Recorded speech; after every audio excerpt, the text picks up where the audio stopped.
Izzo, a retired police officer. Dominick, thanks for joining us on the line today. Good to have you with us. And Nancy Pelosi there now really contradicting members of her own party who supported that defund the police campaign in recent years. Is it too little too late? Should she have done that earlier?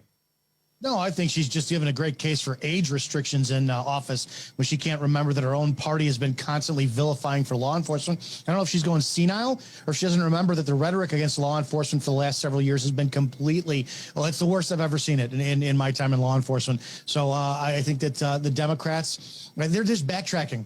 Well, we're in a midterm election year. And all of a sudden, you're going to need to have the balance between the police and the communities. So it's just their same tactic every single year, and I don't know how people don't see it through it by now. What were some of the practical consequences, the effects on the ground those police cuts in 2020 had? The number one the number one effect that's going to happen is morale. Why should any police officer, and citizens have to start thinking about this, when you vilify them nonstop, when you're constantly moving the bar for what their responsibility is, why should any cop who's still a human being during a time of a pandemic where people were losing their jobs left and right, why should they do their job?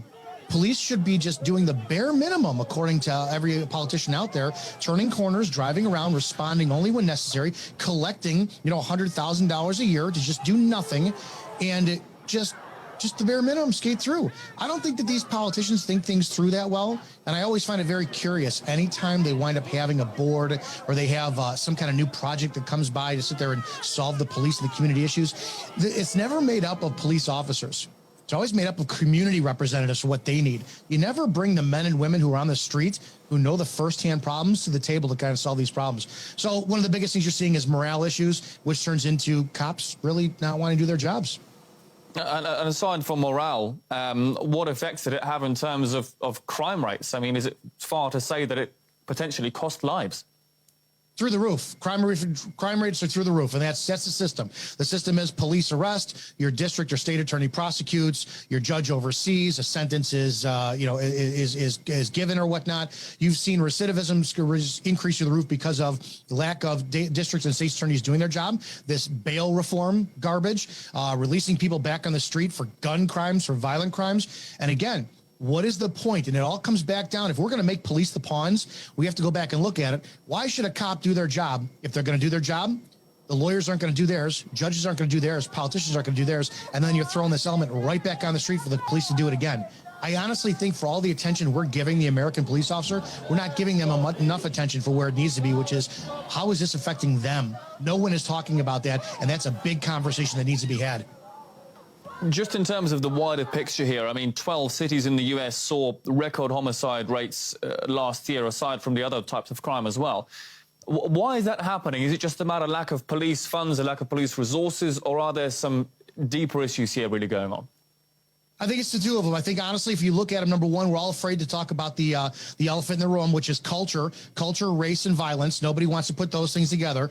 Just look at any statistic out there and look at the number of whites who are committing crimes versus blacks versus Hispanics. It speaks for itself. And then you're also talking about the brazenness of today's criminal.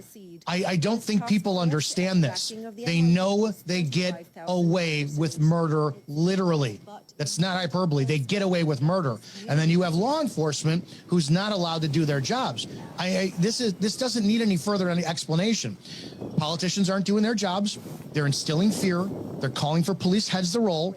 Criminals know they can get away with it. They're not going to jail. They're not being sentenced. They're being released on the streets. Cops are not allowed to do their jobs.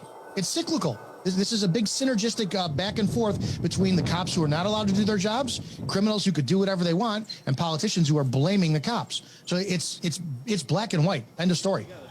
Yeah, I mean, certainly a lot of people would say it goes, beyond race into poverty and deprivation and lack of opportunity as well. But just getting back to the political issue here, how badly do you think the decline in law and order could hurt the Democrats at the upcoming midterms?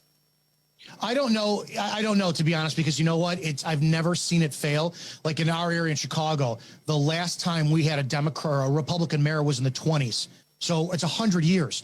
It does not, I don't know if they've got this voodoo over the voters, or if the voters are just brain dead when it comes down to seeing the reality of it, or if they're just great snake oil salesmen going out there to get that vote. I don't think it'll have any sway. I really don't. So police are always going to be vilified no matter what. There's always going to be a race issue come up, and there's always going to be, your politician who steps into place and says, I've got the solution for this problem. They never solve the problem, and it just continues on. So I honestly don't think it's going to cause any issue for the Democrats at all, and that's the scariest part. Yeah, I guess we will see in 10 months' time. Dominick Izzo, retired police officer, thanks for your insight here today on RT. Appreciate it.